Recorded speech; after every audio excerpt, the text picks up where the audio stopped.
Un monarca se sienta en el trono de una de las civilizaciones más antiguas del planeta. Detrás de él se extienden casi 3000 años de historia imperial. Es la tierra que creó sistemas de gobierno cuando muchas regiones del mundo aún no los conocían, que abrió rutas comerciales entre continentes y que enfrentó a imperios como Babilonia y Roma. En 1935, ese rey envía un mensaje a todos los países del mundo. Dejen de llamarnos Persia. A partir de ahora, somos Irán. Con ese gesto aparentemente simple, uno de los nombres más antiguos y reconocidos de la historia desaparece del mapa político. Pero lo que pocos mencionan es que aquella decisión no fue un cambio cultural ni una cuestión simbólica. Fue una estrategia de supervivencia, petróleo, presión internacional y el cálculo frío de un gobernante que comprendía que el mundo estaba rediseñando el destino de su nación. Ese rey entendió que la única forma de evitar que su país fuera absorbido por las potencias extranjeras era reinventar completamente la identidad del Estado. Así comenzó una transformación que cambiaría la manera en que el mundo percibía a Persia.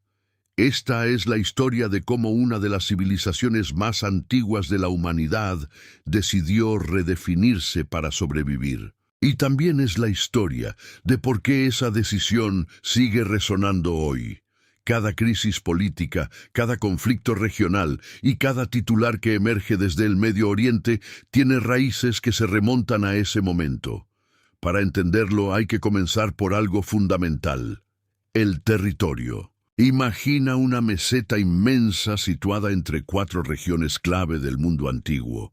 Al norte, el mar Caspio; al sur, el Golfo Pérsico; al oeste, la fértil Mesopotamia; y hacia el este, las rutas que conectaban con Asia Central y China. Era un punto de encuentro entre continentes. Todos los grandes corredores comerciales que conectaban Oriente con Occidente atravesaban esa región. Comerciantes, ejércitos, ideas y religiones pasaban inevitablemente por esa meseta. En términos geopolíticos, quien dominara ese territorio controlaba uno de los ejes del mundo antiguo. Los primeros reyes persas comprendieron esa realidad con claridad. Por eso, no se limitaron a formar ejércitos poderosos. Construyeron una infraestructura que sostenía el imperio desde dentro: carreteras, sistemas administrativos y redes de comunicación que conectaban territorios gigantescos. Crearon un sistema de correos que permitía transmitir mensajes a una velocidad que Europa no alcanzaría durante casi 2000 años. También desarrollaron un modelo jurídico flexible que permitía a los pueblos conquistados conservar sus propias leyes, lenguas y creencias. Los persas no gobernaban destruyendo las culturas que conquistaban, gobernaban integrándolas. En lugar de aplastar a los pueblos, se volvían indispensables para ellos. Esa estrategia convirtió a Persia en uno de los imperios más estables de la antigüedad durante más de 2 siglos. La llegada de Alejandro. Entonces, apareció un joven de apenas 22 años que estaba dispuesto a desafiar al imperio más poderoso del mundo. Alejandro de Macedonia cruzó hacia Asia con un ejército de 40.000 hombres. Muchos estrategas de la época pensaron que era una locura. Enfrentarse al corazón del imperio persa parecía un suicidio militar. Pero Alejandro avanzó con una velocidad sorprendente. En 5 años se libraron 3 batallas decisivas: Gránico, Isos y Gaugamela. Tras esas campañas, el imperio que había dominado gran parte del mundo conocido cayó. Pero aquí aparece una paradoja que define el resto de la historia persa. Alejandro conquistó Persia, pero Persia terminó transformándolo a él. El joven conquistador comenzó a adoptar las costumbres persas, usó su vestimenta, integró nobles persas en su corte y contrajo matrimonio con una princesa persa. Incluso ordenó a sus generales que hicieran lo mismo para fusionar ambas culturas. Muchos soldados macedonios interpretaron ese cambio como una traición a sus propias tradiciones. Algunos llegaron a conspirar contra los oficiales más cercanos al rey.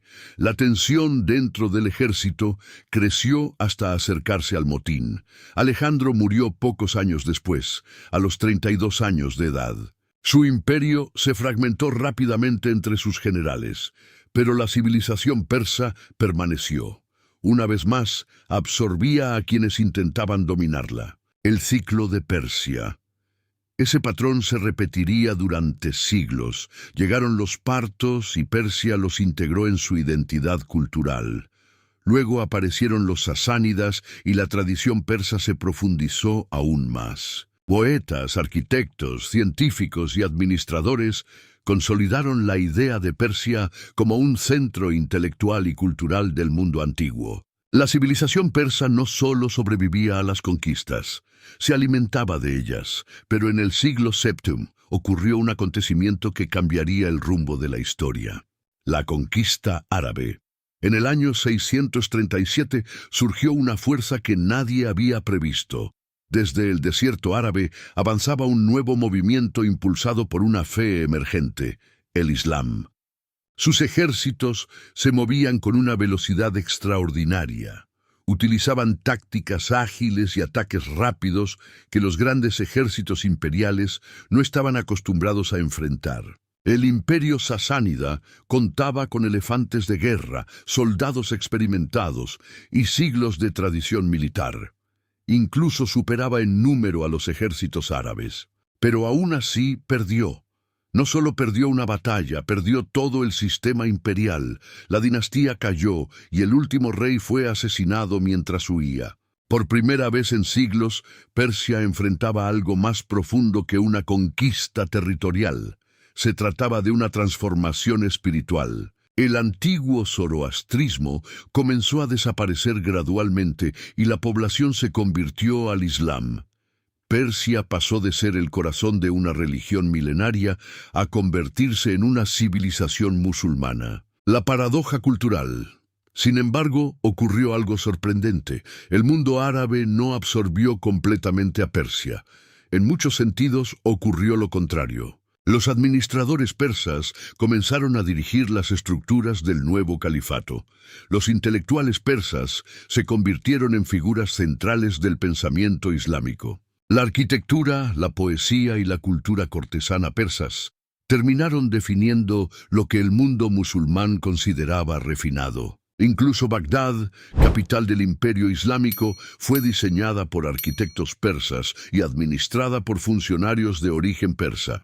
Una vez más, los conquistadores terminaban integrándose en la cultura que habían dominado. Ese equilibrio duró siglos, hasta que una nueva amenaza apareció en el siglo XIX. Esta vez no se trataba de invasores que quisieran integrarse en la cultura persa. Los imperios británico y ruso tenían objetivos muy distintos. No buscaban adoptar la identidad persa, buscaban recursos, especialmente petróleo, y contaban con algo que Persia no podía igualar: tecnología industrial, comunicaciones modernas y ejércitos equipados con armamento mucho más avanzado.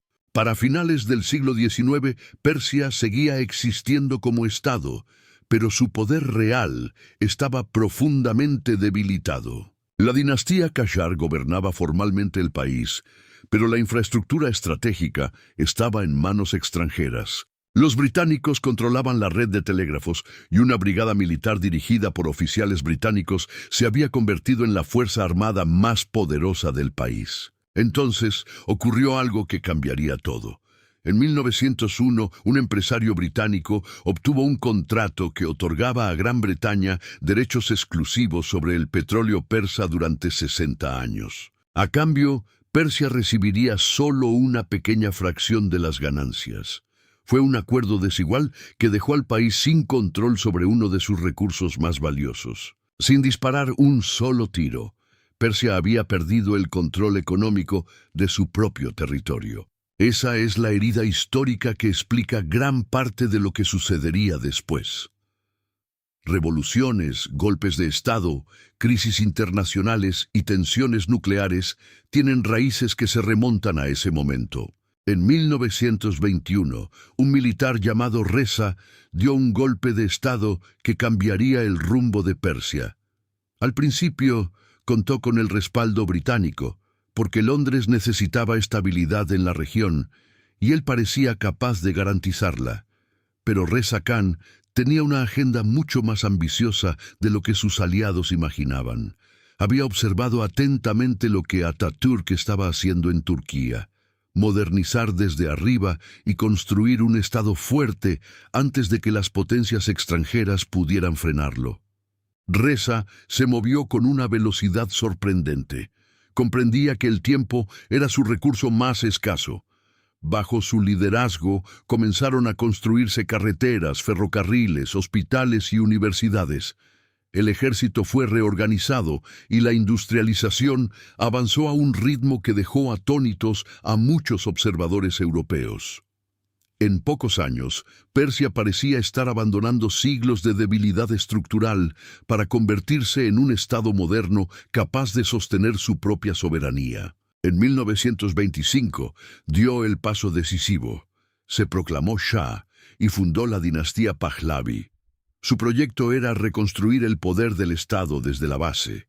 10 años después, en 1935, envió una carta diplomática a todos los gobiernos del mundo con una instrucción directa y simbólicamente poderosa: dejen de llamarnos Persia.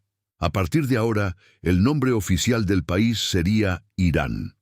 El cambio parecía menor, pero en realidad escondía una profunda declaración política.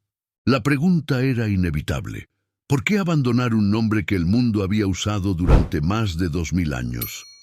Persia era una palabra cargada de historia, conocida desde los relatos griegos hasta los mapas europeos. Pero precisamente allí estaba el problema. Persia era un nombre extranjero, impuesto por los griegos para describir esa tierra. No era el nombre que el propio pueblo había utilizado para referirse a su civilización. El término Irán provenía de las lenguas iranias más antiguas y significaba tierra de los arios. Era el nombre con el que los propios habitantes de esa meseta se habían identificado durante siglos, mucho antes de que los historiadores griegos escribieran sus relatos. Al recuperarlo, Reza Shah estaba intentando reconstruir la identidad nacional desde su raíz más profunda, saltando por encima de siglos de interpretaciones extranjeras. Con ese gesto, el Shah estaba rompiendo simbólicamente con la imagen de una Persia débil, manipulada y dependiente de potencias externas. El nuevo nombre enviaba un mensaje claro tanto al interior como al exterior del país. Irán no era una colonia cultural ni un territorio definido por otros. Era una civilización antigua que reclamaba su propia narrativa histórica y su derecho a decidir su destino. Durante un tiempo, aquella estrategia pareció funcionar. El país proyectaba una imagen de modernización y recuperación nacional. Sin embargo, el contexto internacional pronto volvería a colocar a Irán en el centro de una lucha entre potencias. En 1941, el mundo estaba sumido en la Segunda Guerra Mundial, y la geografía estratégica del país volvió a convertirlo en un objetivo indispensable. Ese año, Alemania invadió la Unión Soviética. De repente, británicos y soviéticos necesitaron una ruta segura para transportar enormes cantidades de suministros militares hacia el frente oriental. Los ferrocarriles iraníes se convirtieron en un corredor logístico fundamental para sostener la guerra. La neutralidad de Irán dejó de ser conveniente para los aliados. Reza Shah había intentado jugar con el equilibrio entre potencias para mantener la independencia del país. Pero británicos y soviéticos perdieron la paciencia. En 1941, sus tropas invadieron Irán y obligaron al Shah a abdicar. Fue enviado al exilio y su hijo, Mohammad Reza Pahlavi, de apenas 22 años, fue colocado en el trono bajo la vigilancia de las potencias extranjeras. La intervención demostraba que la herida abierta por décadas de control extranjero seguía viva. El petróleo continuaba fluyendo hacia intereses internacionales y la soberanía iraní permanecía limitada por presiones externas. El nuevo Shah heredaba un país moderno en apariencia, pero profundamente marcado por la memoria de la dependencia y la desconfianza hacia las potencias occidentales. Mohammad Reza Shah intentó una estrategia distinta a la de su padre. Decidió alinearse con Estados Unidos, aceptando ayuda financiera, asesores militares y cooperación económica. Con los ingresos del petróleo, buscó modernizar el ejército, expandir la industria y transformar la infraestructura del país. Durante los años 60, impulsó reformas profundas que pretendían convertir a Irán en una potencia regional moderna. La llamada Revolución Blanca introdujo reformas agrarias, amplió el acceso a la educación y otorgó el derecho al voto a las mujeres. Teherán comenzó a transformarse en una capital moderna con avenidas, universidades y centros culturales que recordaban a las ciudades europeas. Para muchos observadores occidentales, Irán parecía estar entrando en una nueva era de prosperidad. Sin embargo, bajo esa superficie de progreso se acumulaban tensiones profundas. Las ganancias del petróleo no llegaban a la mayoría de la población, y la brecha entre la élite occidentalizada de la capital y el resto del país se hacía cada vez mayor. Al mismo tiempo, la policía secreta del Shah reprimía cualquier crítica, creando un clima de silencio político que ocultaba el descontento creciente. Mientras el gobierno hablaba de modernización y progreso, en las mezquitas y en los círculos religiosos se estaba formando una oposición distinta. No se trataba solo de una crítica política, sino de un cuestionamiento moral. Muchos iraníes comenzaron a sentir que el país no solo estaba cambiando económicamente, sino que estaba perdiendo su identidad espiritual. En ese contexto apareció una figura que llevaba años denunciando el rumbo del país. Era un clérigo llamado Ruhollah Khomeini, que observaba los acontecimientos desde el exilio. Su crítica no se centraba únicamente en la desigualdad o la represión política. Su argumento era más profundo. Sostenía que Irán estaba sacrificando su identidad a cambio de la aprobación de Occidente. El diagnóstico de Khomeini era simple y contundente. El problema de Irán no era la falta de tecnología ni de desarrollo económico. El problema era haber entregado su soberanía cultural y espiritual a modelos extranjeros. Según él, el país necesitaba recuperar su identidad islámica y reconstruir su legitimidad política desde sus propias tradiciones. La propuesta que ofrecía no era regresar al pasado ni restaurar antiguas dinastías debilitadas. Su idea era construir una república islámica en la que la soberanía nacional se apoyara en la fe y en la comunidad creyente. Era un modelo completamente distinto al de las monarquías tradicionales y también al de las democracias occidentales. En 1979, esa visión se transformó en revolución.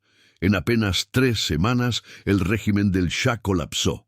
Una monarquía que se presentaba como heredera de más de 2000 años de historia imperial desapareció con una rapidez que sorprendió al mundo entero. El Shah abandonó el país y Khomeini regresó del exilio. Cuando su avión aterrizó en Teherán, millones de personas salieron a recibirlo. Irán se convirtió en algo que el mundo no sabía cómo clasificar. No era una monarquía, tampoco un satélite soviético ni una democracia occidental. Era un sistema político completamente nuevo. Desde entonces, Estados Unidos, Rusia y los gobiernos de la región han tenido que aprender a relacionarse con ese nuevo modelo político. Décadas después, todavía siguen intentando comprenderlo. La revolución iraní cambió el equilibrio político del Medio Oriente y abrió un capítulo que sigue influyendo en la política internacional.